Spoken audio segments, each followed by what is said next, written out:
Dawson,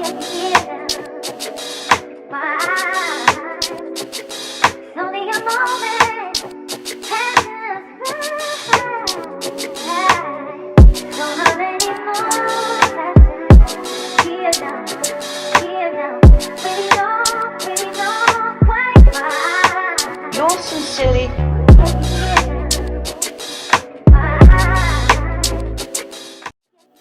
Hey y'all! What's up, Forever Tribe? It's so great to finally see y'all back for Hardships Part 2. I've been wanting to record this for He has, and I've been like avoiding it because I felt like it's gonna be a little bit too much. But here we are. We are. Anyways, so the Part 1, if you haven't seen it, go ahead and go watch it. We talked about the hardships that we had within our marriage and a little bit of our relationship. However, before we got together as two people being one, we were two people. Mm-hmm. So we brought a lot of things to the relationship and a lot of things to the marriage that I don't think either of us were really prepared for, so to speak. Yeah. You've always been a wife though, so you're a lot more prepared than I was. I can say that. I don't know. I think in the beginning, when we first started talking, I had a lot of baggage from past relationships. It's no secret. Jesus, what's wrong? It's no secret. I've dated men and women. And from those past relationships, it was really difficult for me to come into another relationship with a guy who was so similar to my past and really be like, oh, this is going to be different. This is going to be great. Because it wasn't. It was hard. It was hard to be with somebody who was a player.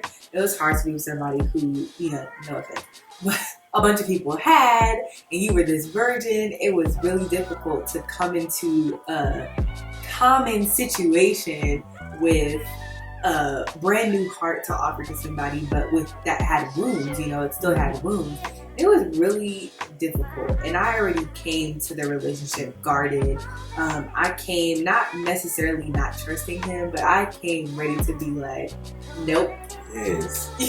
Like, everything was deflected. No. I'm like, I know who I am. I know. I understand it. Cool. It's okay to have your guard up, but literally, I could not come within walking distance of this female. It was like you had a restraining order on me. And I'm like, don't you understand I'm your husband? It was a lot. But I think that, we both came with some adequate baggage because even in his situation, like, I was his first, say this lightly because he's dated some girls. I was his first real girlfriend or real relationship. And I say that because I was probably the only one that had standards. I had standards, I had rules, I had guidelines. Yeah. I was like, you're not going to just come and be subpar and be with me. And it's not because I was on a pedestal. It's not because I thought I was better than anybody. And it's not because I was high sedity. It's simply because I had a standard. And my standard came from being with subpar people, being with people who didn't see my value, didn't see my worth, and all of that. And I was like, we're not going to repeat that again. So what we're going to do different is here's my list, okay? I need you to check off the boxes on my list and make sure that you are going to come to the table. But him being the person that he is, he decided that he was going to kind of breeze by everything, put on this little cape real quick, and just be like, oh yeah, I could do that, I could do that, I could do that. It worked for a second. It did. It worked for 2 weeks. And then I was like, nah, play it. You're not gonna open up, So yeah. I don't think I had that much baggage. You know what I'm saying? Like I was just a regular teenager that was just fly. Like one of the most popular kids in school. So what did you expect? That was a complete lie. I ain't even gonna do it on camera. Lie. I was just that tall kid. Oh, tall Dorian? Oh yeah, I know that. Yeah. You know what I'm saying? Like I was kind of that in between. Or the one that played basketball? Oh yeah, I know. But it's, again, being a hormonal teenager, I wanted to swing my royal oats. Anyways, so I have a question for you. Are we doing questions? We're doing questions. We ain't talking about this before the video. Well, here we are. What is the hardest obstacle you had to overcome trying to get to the point to be my husband? Because we already know you was a hoe. But there were some other obstacles that you had to jump that wasn't difficult. Dropping, dang, I hate saying it on camera, but literally, putting my past behind me in my ways with women. That wasn't an issue at all, because I already knew, like, if I was going to commit to anybody, it was going to be Britnee. The way that things were going, like, I wasn't finding what I was looking for. Every female, dang, I hate saying these things on camera. It's really confession time. It's like my past is really catching up to me. Now I gotta make these confessions. I wanted to find you in everybody that I met, and if I couldn't find that in them, then I would try to bring you out of them, and it never worked. So I got to a point where I realized that what I wanted wasn't Britney, despite some things that I found was a downside or a con. It was still like the pros outweighed that. So I came to grips with, like, okay, I have to commit. So the females and that wasn't the issue. It was me committing to the change of committing to commitment. So I had hiccups along the way, because it was like, this is something that I've never done before. Anything that you start new, of course you're gonna fail. So I just kept falling on my ass in the commitment department, and it got times where Britney was like, that's it, final straw, many a time. And I would find my way to finesse back in. I got good at that, because I'm like, I have to at least keep just a little piece of interest so I can try this thing again. She got more forgiveness than Jesus got in his heart when it comes to me, because I should have been dropped a long time ago watching you live this life with somebody else. So, like, that's why. How would you have taken that? Oh, not well. Oh, are you serious? I'd be at the window right now, like. Yeah, that was the biggest thing. Committing to commitment with you. Question for you. Oh God. I like it. What made you overlook my past?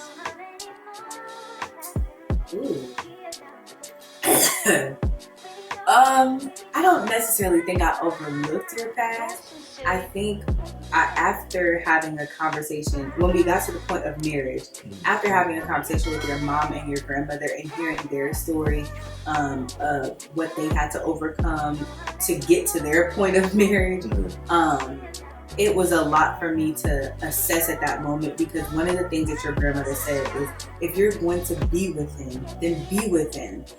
Don't be with him with the intent to pay him back, to get back at him, to make him suffer, because your marriage will not be blessed. God will not bless that union. And it took me realizing that I had to get my intentions correct before I decided to say I do, because I didn't want to be with you and spend my time being bitter or angry or holding on to the past.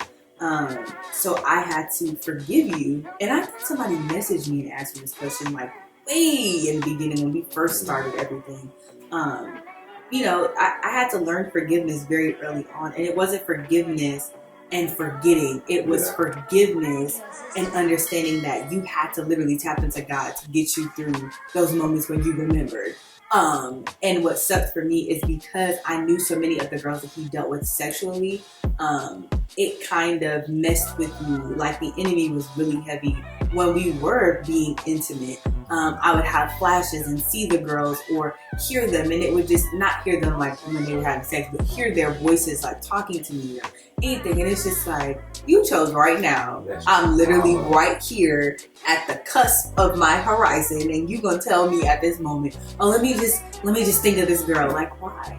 Like, I'm about to waterfall this guy, and you come in, and I'm like, and then that created a separation in our sex life, because I was like, I can't keep ignoring these feelings, these thoughts, these emotions, and I had to do my self-work to transition again, not necessarily just transitioning, from healing from the past and all of the things that we endured, but not allowing that past to keep me stuck. Because a lot of times I feel like, we hold the past against our partners so much that, or we think that we've forgiven them, but we're still holding it against them until a moment presents itself when you have to remember. And it's like, I don't think I really healed from that because that still stings.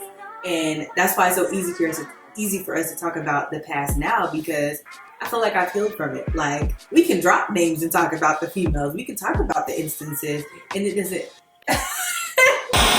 like, it doesn't faze me anymore. Like, if I saw them in public, it doesn't faze me anymore. And it used to. Like, in the beginning of our marriage, it used to faze me. Running into his exes fazed me. Hell, running into my ex almost made me pass out in the middle of the store. Like, it's a little weird. And it's not because I'm afraid to see my ex at any point of the day. But the problem with it is I'm not mature enough to address somebody else's emotions. Like, if you feel in a way and you don't express it to me, like, in a way, it's like, ooh, I wasn't expecting that. I don't know how to process that information. Like, you know, when he did spill his heart out, I was like, oh, I wasn't expecting that. I was expecting you to be like, well, past is past. Or, you know, you have your own expectations when you see somebody for so long and you expect them to be upset. Like, when I see his exes, I expect them to do exactly what they always do, and it's show out. And then when they don't, which is never, when they show out, it's like, why? Like, I don't want to run into that. But now I'm in a different headspace where if we did have a run, it's like, hey, oh, you have a kid? Okay, great. Oh, you're married? Great. Okay, bye. Right. He's the only person that you're trying to avoid, but I don't care either. You know, I'll be cordial. I don't have any grudges. I didn't, at least for me, I didn't leave on bad terms. I probably did. I probably left on terrible terms. You did. They probably got F me all up in their notebook. But again, I had healed. I had dealt with a lot of karma. You guys' wrath, Britnee's wrath on all y'all behalf. And you know, I've learned, grown, and again, I can honestly say I put that behind me as well. So much so that if it ever came to where we had a run in and I saw that that person still had feelings or things that they needed to address, I would listen. I would hear you and, you know, give you my deepest apology in your face. Right. And be able to move on knowing that you got what you needed to release and you found closure. It's more important for you to find closure in the area so you can properly heal and forgive than to continue to keep that on your heart, especially when I'm not losing sleep and it causes you to lose sleep. I hate that for you if that's still happening. So, and I think that is like a real sign of maturity, because so many people are like, I don't care if my ex is hurt. I don't care if but it hurts me knowing that I left an impression with somebody that is causing them to not be able to transition in their life. yeah. You know, like that should hurt you as a person that cares about humans like me. Like, it hurts knowing that you affected somebody's life so much because you were in a space of trying to figure it out, or confused or immature. And now you have somebody else's child, somebody else's human, you know, somebody else's person that's just like stuck. Yeah. Like, It's that like makes me this feel stain bad. that keeps going from generation to Yeah. generation. I want to clean that if I can. Right. And that's like, I don't like that feeling. And I hope that if you're either of our exes that you have healed and moved forward, please don't try to reach out via DM and try to get it out now. If you haven't healed, I am so sorry. Like, if we saw each other in person, that's different. But trying to like go all in DMs, we're wrong. Yeah, social media, Please don't do it can be just texting. Period. Yes. Like messaging back and forth. It's not authentic. It's a And face-to-face I'd rather thing. deal with that face to face or via like voice, at Right. least to the most minimum level. Because words get lost in the sauce. Yeah. Please. You got angry. You have to get that out. Yes. Like, that's something that me and her both learned. Dang, back when we was doing Urban Hype Live, we sat down with somebody and he was explaining, like, you know, disease is really dis-ease when you break it down. Mhm. Putting that inside is going to come without in forms of disease, cancers, things that we know. Yeah. So, you know, it's very important that you express yourself. And again, we hope that nobody has any grudges and hurt feelings even after all this time. But if you do, if that is something that you need to address, at least I'm opening myself up to. I'm not done this to address what I can. You have to understand I am in a marriage. I'm very committed to this. She's trapped. I'm not the trapped one because that's been the conversation in your head. She's the trapped one. So I'm not going nowhere. You can't phase my perception of where I'm going in my future. This is my bright future right here. Oh my God. You know, it is what it is. Things happen. Things transpired in a space where I wasn't mature as I am now. And I'm opening myself up to be available for your closure. And that be that. Right. And that be that. Period. Period. It gets so difficult because I know that our hardships, like part 1 and part 2, was brought on by somebody asking us, like, you know, y'all always show the good. Y'all always show the good. Like, we want to know about the bad. We really didn't.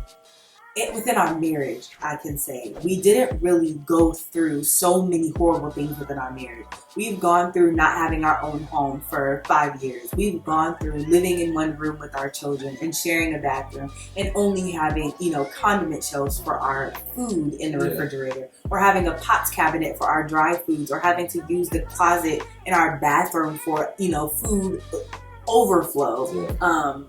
That's as hard as things got for us within our marriage. Prior to our marriage, which we don't like to say it doesn't count, but it kind of doesn't count because it's not a union that we formed under God. So anything that we did in our singleness, we don't really count those as hardships because those were lessons that we needed to learn in order for us to be in this position.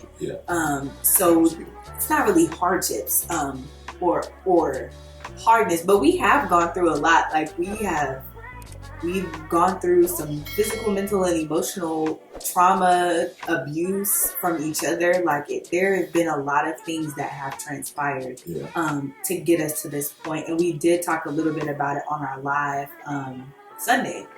You know, when we did our role play conversation, it's very important that y'all understand, like, what you see now is years of work. We've known each other since we were 14. So what you see now is literally the product of work. It's a product of prayer. It's a product of fasting, and not like fasting to diet because you want to reach your size 2 from a size 10. No, we were like turning down our plates and praying and watching church online. Like we were taking notes every night, literally up until the sun came up, doing church, praying, and then turning around and doing work that night, you know, like, and staying up until the sun came up, and then staying up to be with our son while he was in school, or getting him ready for school, and then dealing with our daughter. Like we literally put in time. What we didn't have. Yeah, like we were very diligent in making sure that we prioritized our marriage. So what you see now in the aftermath of Britnee and Dorian from high school, college to now is a product of work. And I know so many of y'all message me about your relationships. You ask me for advice. You give me like real life scenarios. And I appreciate all of that. I really do, because it makes me have to put myself in your shoes to live in that moment. Like, Britnee, in this point in time, how would you move forward? Not in your mental state now, but in that mental state that that person needs. You know, it helps me to become humble real quick, you know, to be able to minister to you guys and help y'all and give you advice. But at the same time, it makes me realize how far we've come in our marriage, because oh my gosh, some of the stuff that y'all message me, I'm like, dang, we really did overcome that. And then when you're in it, it's like, I don't think I could overcome that. It feels like forever. Oh my God. It feels like the trenches for real.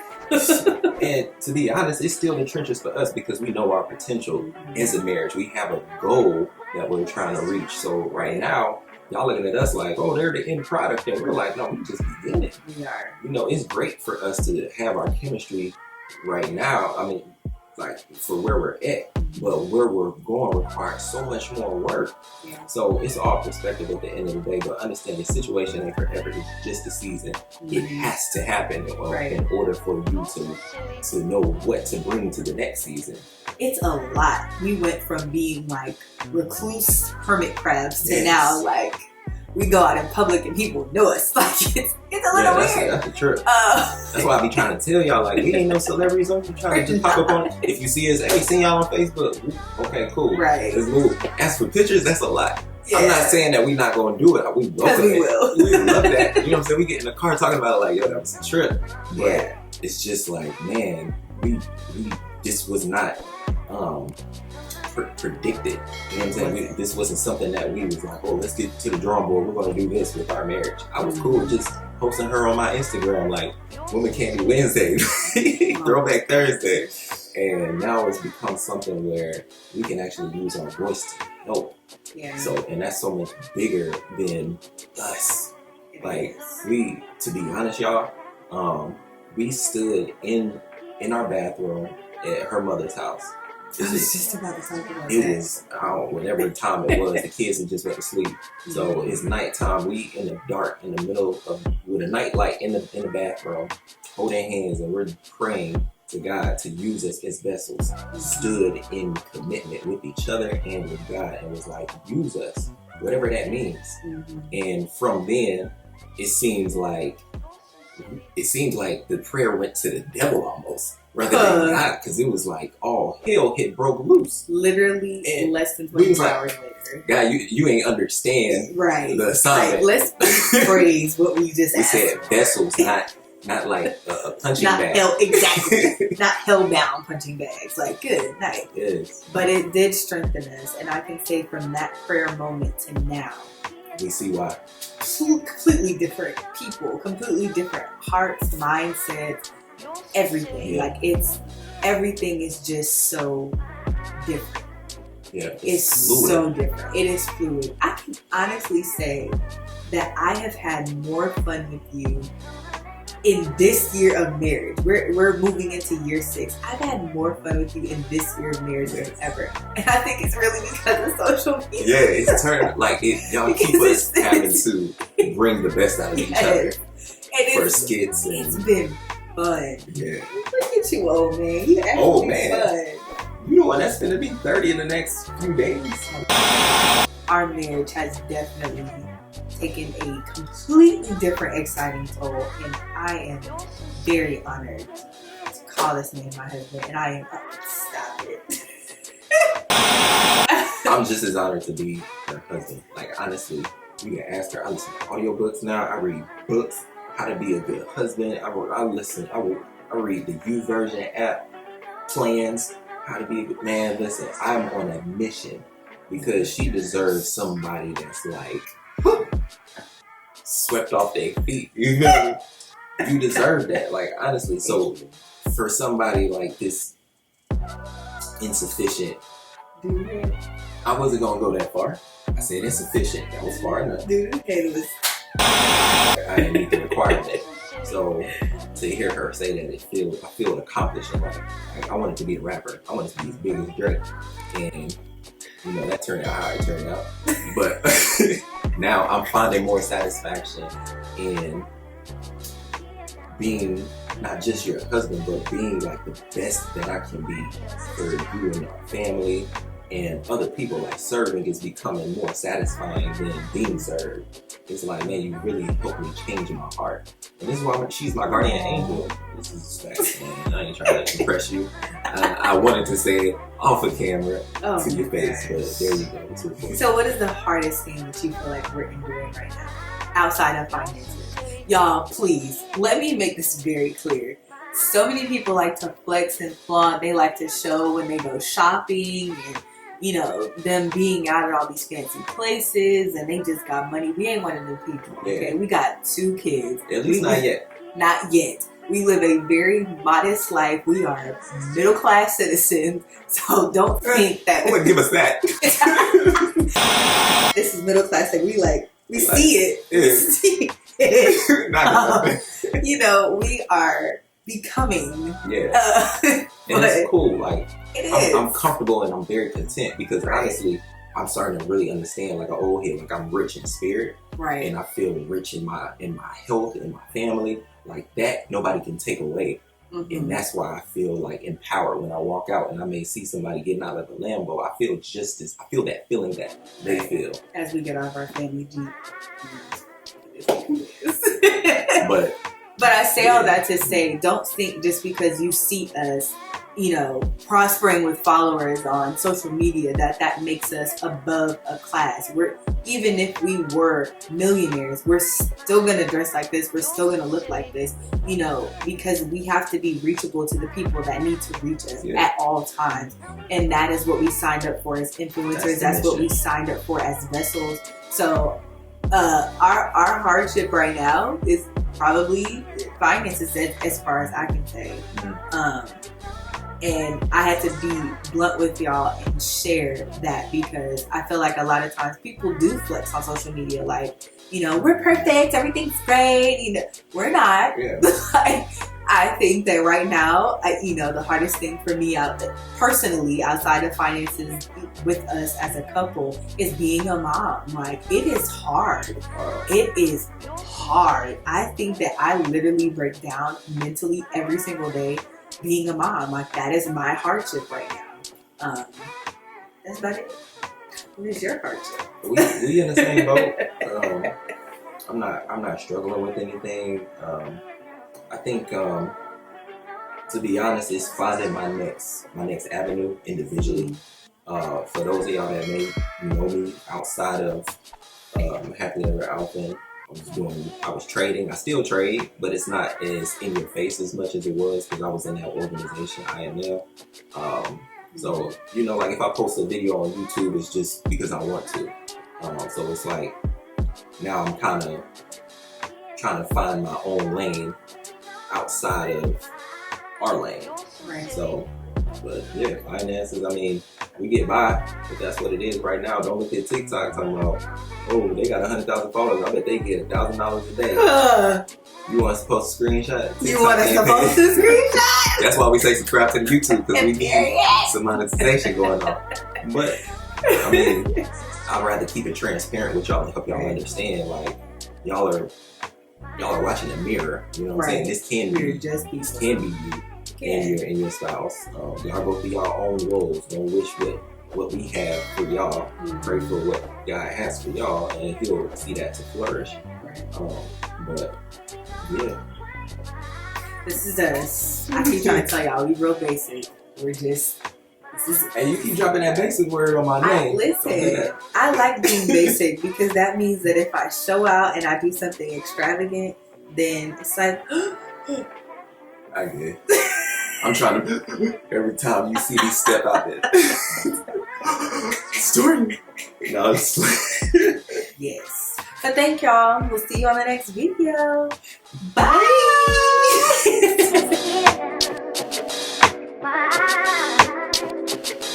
Only a moment.